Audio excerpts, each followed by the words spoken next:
İsrail terör devleti kurulduğu tarihten bu yana bölgede yaşayan bütün halklar için birer tehdit ve zulüm kaynağı olmuştur.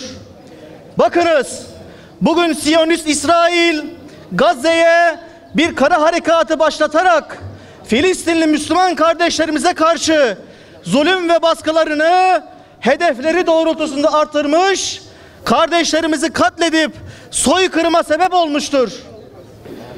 Kıymetli Kudüs gönüllüleri, bizler hepimiz iyi biliyoruz ki İsrail ancak güçten anlar.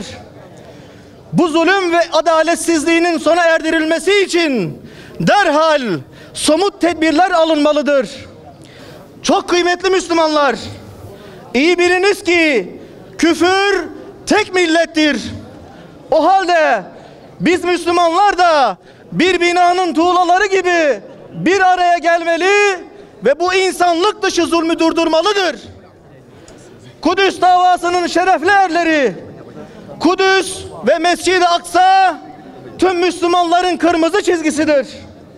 Çünkü Kudüs ve Mescid-i Aksa Müslümanların ilk kıblesi ve miraca bizzat şahitlik eden en büyük figürdür. Kudüs bir ülkenin iş meselesi değildir. Ümmetin şerefi ve onurudur. Ancak bugün mukaddesatımızın Siyonist İsrail zulmü altında çiğnenirken bizler nasıl olur da evlerimizde rahat uyuyabiliriz? Nasıl olur da hiçbir şey olmamış gibi üç maymunu oynayabiliriz?